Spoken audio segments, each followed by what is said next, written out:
Hello बच्चों, तो कैसे हैं आप लोग। उम्मीद करते हैं अच्छे होंगे। मैं गुलशन सर स्वागत करता हूं अपने YouTube channel Pinnacle learn education पर।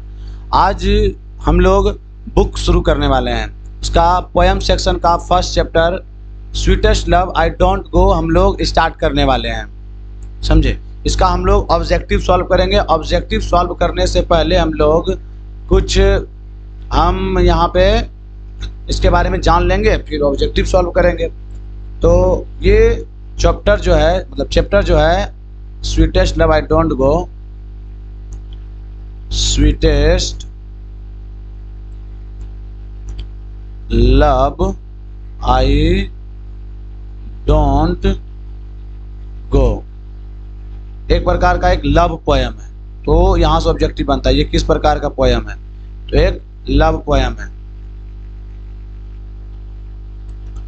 साथ में ये इसका लेखक कौन है, तो याद रखिएगा जॉन डन।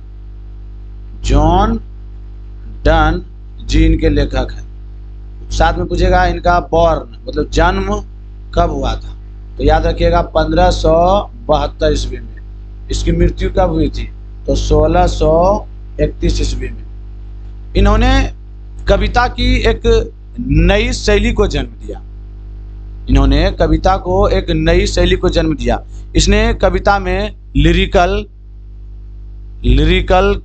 एंड सेट्रिकल चीज को जोड़ा, यानी कि इसको बोलता है भावात्मक और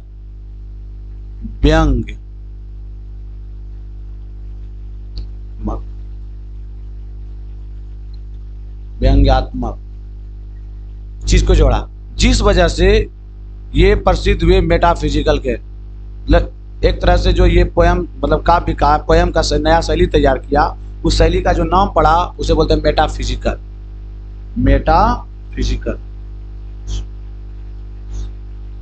और ये सबसे वीवीआई क्वेश्चन में से एक है, सबसे ज्यादा पूछा जाने वाला में से सवाल। तो याद रखिएगा पूछा जाएगा कि इसे मेटाफिजिकल क्यों कहा गया, मेटाफिजिकल। तो याद रखिएगा ये जो शैली होती है वो लिरिकल और सेट्रिकल होती है, इसलिए इसे मेटाफिजिकल कहा गया। बात है कि ये कैथोलिक धर्म में जन्म लिए थे और उस समय इंग्लैंड में कैथोलिक लोगों का बहुत विरोध किया जाता था। तो जिस वजह से जब ये मतलब पढ़ाई करने के लिए ऑक्सफोर्ड यूनिवर्सिटी गए, तो इनके धर्म कैथोलिक होने की वजह से इसे डिग्री भी पूरा नहीं कर पाए थे। बीच में ही ये डिग्री को छोड़कर निकल आए। फिर आगे चलकर इन्होंने लॉ की पढ़ाई की और धर्मशास्त्र का अध्ययन किया, ये थियोलॉजी। याद रखिएगा एक ऑब्जेक्टिव बन सकता है इन्होंने और किसकी, याद रखिएगा लॉ एंड थियोलॉजी। थियोलॉजी बोलते हैं धर्मशास्त्र, थियोलॉजी जी है, थियोलॉजी का अध्ययन किया। थोड़ा सा गड़बड़ हो गया। थियोलॉजी का इन्होंने अध्ययन किया। लॉ मतलब होता है कानून, लॉ का अध्ययन किया और साथ में धर्मशास्त्र का अध्ययन किया। आगे चलकर इन्होंने अपने जीवन में नौसैनिक अभियानों में भी भाग लिया। नौसैनिक अभियानों मतलब नेवल एक्सपीडिशन,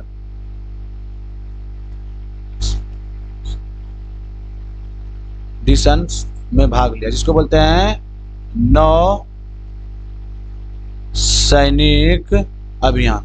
यहाँ पर ये एक सचिव बने अभियानों, यहाँ पर ये एक सचिव बन के सेक्रेटरी बने, है ना। और यह नौकरी उसको छोड़ना पड़ा जब वहीं के संरक्षण यानी कि पेट्रोन की भतीजी के साथ इसका प्रेम कथा शुरू हो गया और उसको चुपके से भगाकर उसके साथ शादी कर लिया, जिस वजह से इनको जेल भी जाना पड़ा कुछ दिनों के लिए।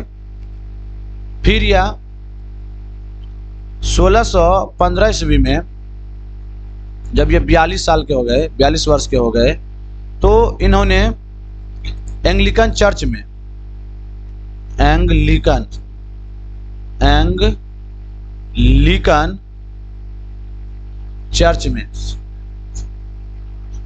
चर्च में एक अच्छे ऑर्डिनेशन के रूप में, मतलब पादरी के रूप में ज्वाइन किया। पादरी, ऑर्डिनेशन मतलब होता है पादरी के रूप में वहां ज्वाइन किया। और फिर अपना साथ में अपने पोयम में एवं बोल चाल के भाषा को और बौद्धिकता, इंटेलेक्चुअल चीज़ों को जोड़ा। तो ये तो सारे हैं इनके बारे में इंट्रोडक्शन। इनके बारे में एक और मेन चीज़ क्या है, इनके इम्पोर्टेंट वर्क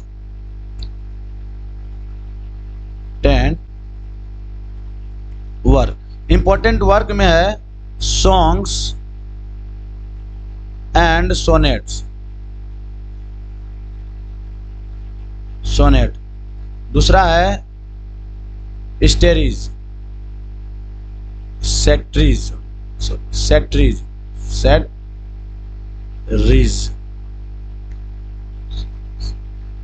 फिर है इलीजीज,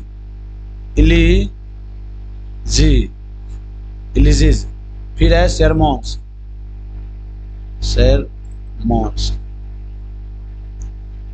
याद रखिएगा, आपके एग्जाम्पल कुछ भी पूछ सकता है। सॉन्ग है, सोनेट्स के लेखक कौन है, सेट्रीज के लेखक कौन है, इलीजी के लेखक कौन है, सरमोन्स के लेखक कौन है, तो आप लोग को जवाब पता होगा। याद रहेगा, सॉन्ग एंड सोनेट्स किसके द्वारा लिखा गया है? जॉर्डन के द्वारा।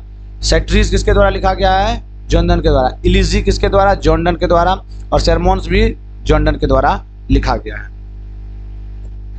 देखिए, इनके जो काव्य रचनाएं होती थी, यानी कि जेन्युइन पोएटिक फीलिंग्स, वो काफ़ी गहरे होते थे, कल्पनाशील होती थी, मतलब बहुत अच्छे पोएट थे, कवि थे। तो इनके बारे में इंट्रोडक्शन उम्मीद करते हैं आपको समझ में आ गया होगा। फिर से देख लेते हैं कि हमारे कवि स्वीटेस्ट लव आई डोंट गो के लेखक जॉर्डन साहब हैं। जॉर्डन साहब है जिनका जन्म 1572 में, मृत्यु 1631 ईस्वी में हुआ था।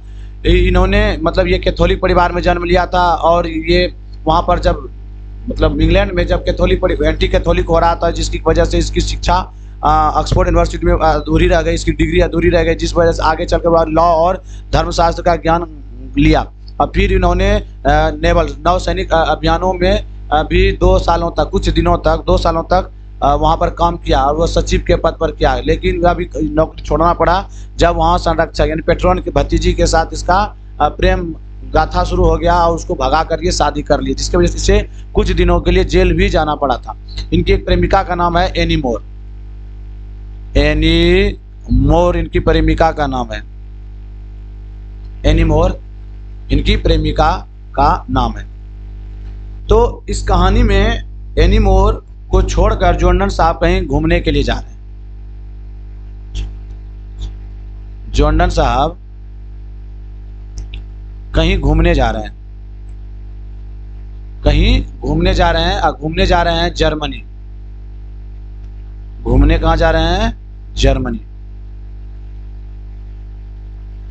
और देखा जाए तो याद रखिएगा कि जॉर्डन एनी मोर को अब घूमने जा रहा है, तो आपको पता है कि कोई भी पति अपनी पत्नी को तो ऐसे जा नहीं सकता है बिना, तो उसको समझा रहा है जॉर्डन कि देखो मेरी प्रेमिका, मेरी जानू, मेरी प्यारी, मैं तुम्हें इसलिए छोड़कर नहीं जा रहा हूँ कि मैं तुमसे थक गया हूँ या तुमसे उब गया हूँ या तुमसे मेरा प्यार कम हो गया है, ना तो इस उम्मीद से जा रहा हूँ कि तुमसे कोई मुझे बेहतर प्यार करने वाले कोई और मिल जाएगा। लेकिन देखो एक दिन हम सभी को मर ही जाना है, तो चलो ना, इससे अच्छा अभी से हम लोग मरने का नाटक कर लेते हैं और एक दूसरे के बिना जीने की आदत डाल लेते हैं। ये सब उनको समझा रहा है, मतलब समझा रहा है। फिर बोलता है कि देखो ये जुदाई हम लोगों की ज़्यादा दिनों की नहीं है। देखिए, सूर्य आया था कल, अब शाम में चला गया था, फिर आज लौट के आ गया। ना तो उसके पास आने की कोई उद्देश्य है और ना ही किसी प्रकार का उत्साह, फिर भी वो जा करके बहुत सारा दूरी तय करके आज सुबह पहुंच चुका है। लेकिन मैं भी उसी के भांति, लेकिन मेरे पास तो उद्देश्य है कि तुम मेरा यहाँ इंतजार कर रही हो, और उससे जर्नी भी मेरा छोटा है, तो मैं तेजी से जर्नी पूरा करके तुम्हारे पास वापस आ जाऊंगा। तुम यूं ना रो, ये उनका कहना है। अब देखिए वो साथ में बोलता है, देखो मानव कितना दुर्बल है, कमजोर है, कि यदि उसका अच्छा समय चल रहा होता है तब उस अच्छा समय में वह 1 घंटा भी एक्स्ट्रा नहीं जोड़ सकता है, और ना ही जो समय अच्छा वाला बीत गया है उसको वापस ला सकता है, उनका कहना है। साथ में बोलते हैं कि लेकिन जब उसका दुर्भाग्य समय आ जाता है, जब उनका दुर्भाग्य समय आ जाता है तो उसमें अपनी सारी शक्तियों को झोंक देते हैं और उसको कला और समय देते हैं ताकि वो हमें आगे बढ़ने में मदद कर सके। चलो तुम यूं रो मत, जब तुम रोती हो तो जब तुम आहें रोने के साथ जब तुम आहें भरती हो तो उससे जो हवाएं निकलती है उससे सिर्फ हवाएं नहीं निकलती, बल्कि जो तुम्हारी अंदर हमारी आत्मा बसी है वो भी बाहर निकल जाती है, ये इनका कहना है। और साथ में बोलता है कि जब तुम यूं बेपरवाह रोती हो तो मेरा खून सूखने लगता है। देखो कितना एकदम प्यार से समझा रहा है। तो आप लोग भी आगे चलकर इस तरह से अपने होने वाली वाइफ को प्यार से समझा सकते हैं। तो तुम टेंशन मत लो, कभी कभी तुम मेरे बारे में कुछ यूं बुरा मत सोचो, कभी कभी ऊपर वाले उनकी मतलब जो तुम मन में सोचते हो उसे पूरा भी कर देता है। तो इसलिए तुम मेरे बारे में कुछ बुरा मत सोचो, तुम सिर्फ इतना सोचो कि हम तुम्हारे बगल में करवट बगल कर सोए हुए हैं, उनका कहना है। और जो एक दूसरे के लिए एक दूसरे से प्यार करते हैं वो मतलब जीते जी एक दूसरे से कभी अलग नहीं हो सकते, इनका कहना था। तो इस प्रकार इसका सारांश है। देखिए हम ज़्यादा डिटेल में नहीं गए, फिर भी हम हर एक पॉइंट को डिटेल करने का कोशिश किए हैं। चलिए इतना समय में आपको फिर अब ऑब्जेक्टिव पे आते हैं हम लोग, क्योंकि मेन उद्देश्य तो हमको ऑब्जेक्टिव सॉल्व करना है। तो आप देखिए Donne compares his journey of life to that of the, देखिए आप लोग अभी जस्ट बताए हैं कि बोल रहा था कि मेरा जर्नी सूर्य से, अभी बोला था ना, आप अगर याद है जरा सा भी तो सुनिए, हम बोले थे अभी कान मतलब अभी जब समझा रहे तो उसमें बोले थे कि कल शाम सूर्य चला गया था फिर भी आज आ गया, जब उसके बाद कोई उद्देश्य कोई उत्साह नहीं है आने का। तो मैं उससे कम और जर्नी भी मतलब उसकी दूरी भी ज़्यादा है, मेरा तो उससे दूरी भी कम है और मैं तेजी से आ भी जाऊँगा। तो याद रखिएगा सूर्य से वो कंपेयर कर रहा है, मतलब इसका अपना तुलना अपनी जर्नी का तुलना किससे कर रहा है, तो सूर्य से कर रहा है। आगे बढ़ते हैं। John Donne was the pioneer of the new kind of lyrical and verse, वह एक लिरिकल बताए थे ना, लिरिकल एंड साथ में वर्स मतलब होता है वर्सटाइल, अलग अलग तरीके थे। सेट्रिकल पोएम लिखते थे, जिस वजह से इनको किस नाम दिया गया, मेटाफिजिकल। तो चलिए यहाँ पर गलती दे दिया गया है, यहाँ पर आंसर होना चाहिए, ओह सॉरी पूरा नहीं किया गया, सेट्रिकल ऑप्शन में है। मेटाफिजिकल तो दोनों मिलाकर कहा जाता था, सेट्रिकल हम लिख दिए हैं यहीं पर पहले, फिर भी सेट्रिकल हो जाएगा बाबू। आगे बढ़ते हैं हम लोग। Who will make quicker journey than the sun, अब कौन सूर्य से भी तेजी से मतलब अपना जर्नी को पूरा करेगा। तो याद रखें हमारा कवि कौन है, जॉन डन साहब। हमारे कवि कौन है, जॉन डन साहब। तो आप बताइए वाल्ट व्हिटमैन आपका कौन सा चैप्टर लिखा है। तो हम सोच रहे हैं कि साथ में ही साथ आप लोगों को हम इसका भी मतलब सब में ही मतलब जैसे है ना वाल्ट व्हिटमैन कौन सा बुक लिखा है, W.H. ऑडेन कौन सा बुक लिखा है, वो भी हम आपको साथ में कराते जाए तो कैसा रहेगा।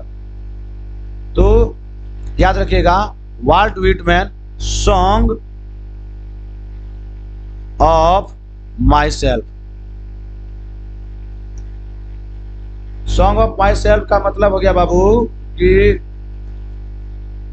सॉन्ग ऑफ माई सेल्फ किसने लिखा है, तो वाल्ट व्हिटमैन ने लिखा है। देखिए इसे करने में वीडियो बहुत ज़्यादा लंबा हो जाएगा, इसलिए हम लोग आगे बढ़ते हैं। तो John Donne is a desk poet, कैसा पोएट था याद है आपको, बताया मेटाफिजिकल, किसकी वजह से, क्योंकि एक नया काव्य शैली का उसने जन्म दे दिया था जिसे उसे मेटाफिजिकल भी कहा जाता था, तो इसे मेटाफिजिकल। तो option C is the correct answer. याद रखिएगा बहुत ज्यादा पूछा गया, मोस्ट भी है क्वेश्चन।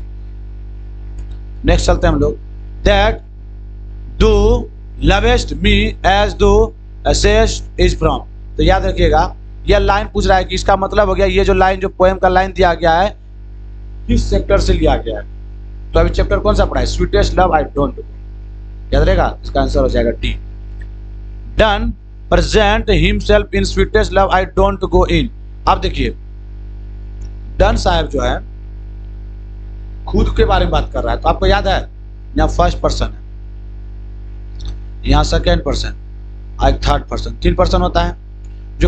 जो बोलता है उसे फर्स्ट पर्सन, जो सुनता है सेकेंड पर्सन, और जिसके बारे में बात किया जाता है, जिसके बारे में बात किया जाता है, बात हो, सीधा बात हो। तो आप देखिए, तो यहाँ पर वो खुद बोल रहे हैं ना, अपनी पत्नी को समझा रहे हैं। जब खुद बोल रहे हैं तो बोलने वाला हो गया, तो फर्स्ट पर्सन सिंगुलर नंबर आई। आगे बढ़ते हैं हम लोग। Sweetest love I don't go is a detective poem, A love poem and क्या लिखा है,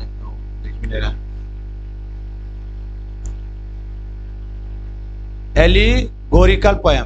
अब बताइए एलिगोरिकल पोएम है तो देखिए आप लोग शुरू में ही बताइए एक लव पोएम है। आई स्वीटेस्ट लव आई डोंट कैसा पोएम है? एक लव पोएम है। Done is well known for his.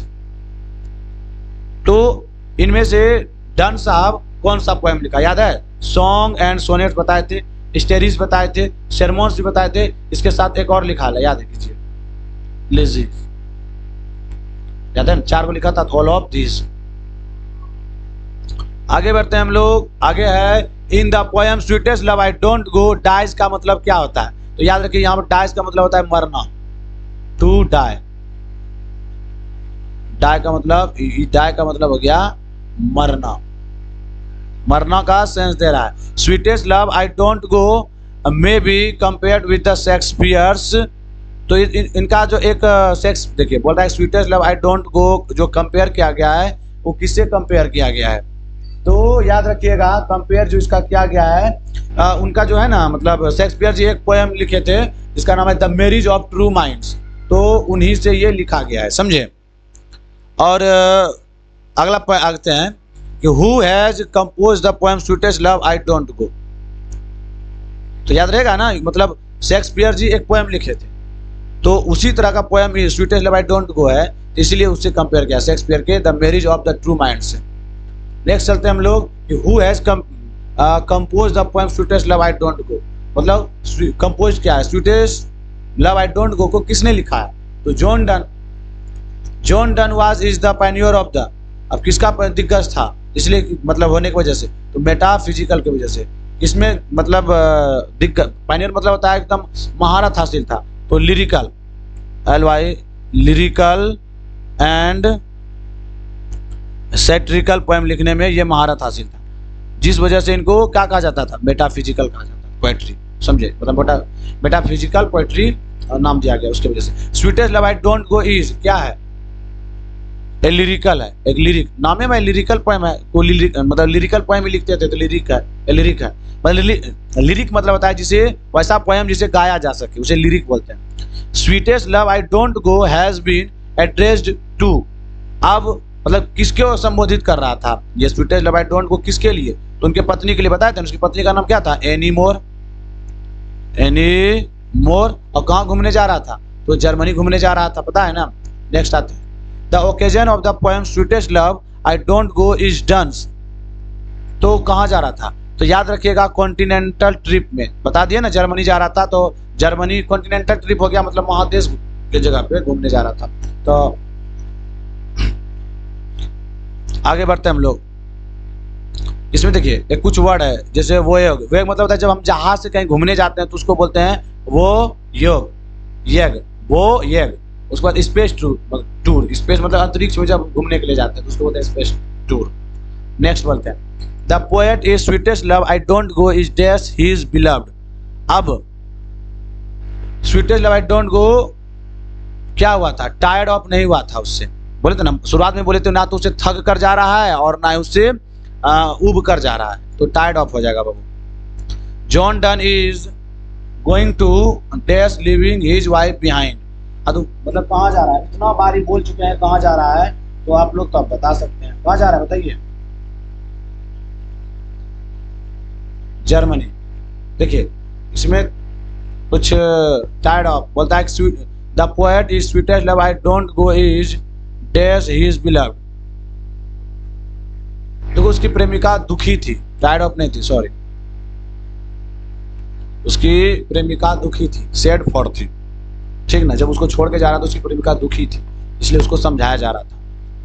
वो लाइन यहाँ पर नहीं, जो हम बोले उस लाइन का मीनिंग यहाँ नहीं दे रहा, इसलिए।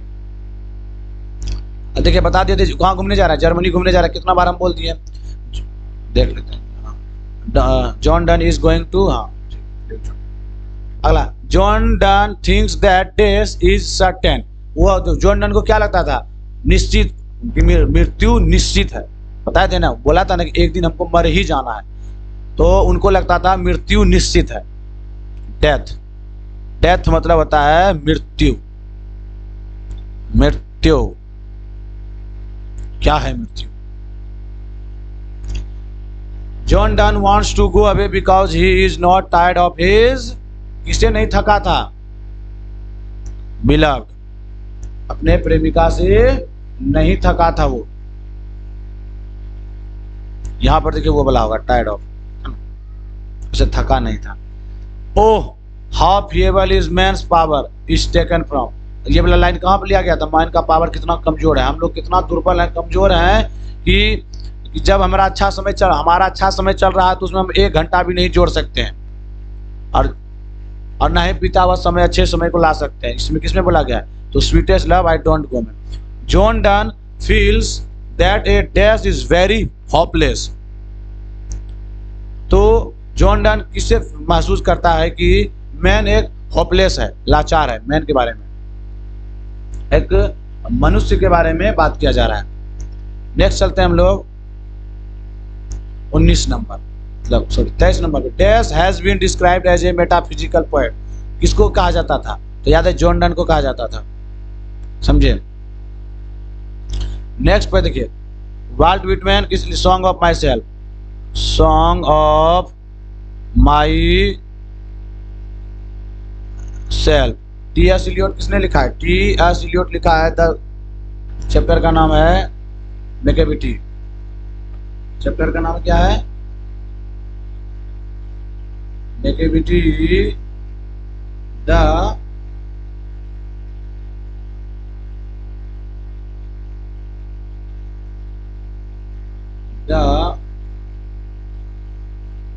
मिस्ट्री कैट, यस लिखे हैं।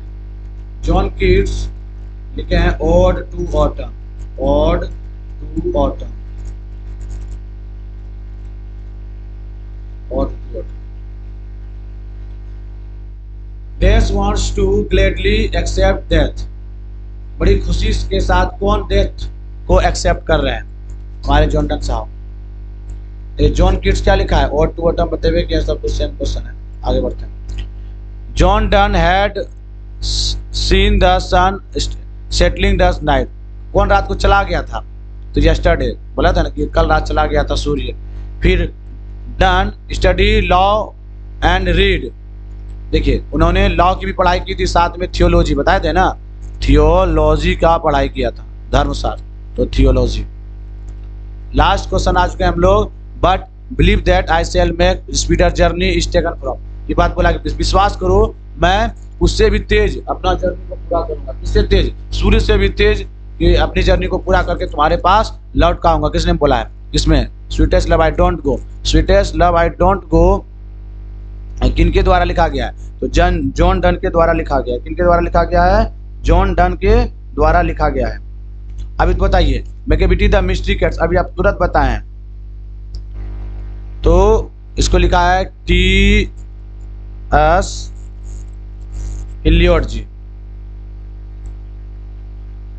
Elliot ji. Ode to autumn को किसने लिखा है, जॉन कीट्स, किसने लिखा है, जॉन, यहां से थे जी, जॉन कीट्स। आपके मन में आ रहा है, और फायर हिम किसने लिखा है, तो याद रखिएगा के की एन दारू वाला, दारू वाला, चलिए थोड़ा सा अक्षर मैनेज कर लीजिएगा, बाकी बात तो समझा ही रहे हैं, डिटेल से हर क्वेश्चन को डिटेलिंग कर रहे हैं। तो ऊपर हम पोएम का समरी किए, सब चीज़ किए, फिर नीचे क्वेश्चन का प्रैक्टिस कराए। उम्मीद करते हैं ये वीडियो आप लोगों को अच्छा लगा होगा। अगर अच्छा लगा है तो लाइक कीजिए, कमेंट कीजिए, सब्सक्राइब कीजिए मेरे चैनल को, ताकि हम आपके लिए वीडियो इस तरह से हर एक चैप्टर का लाते रहें, और अपने दोस्तों में शेयर कीजिए। जय हिंद।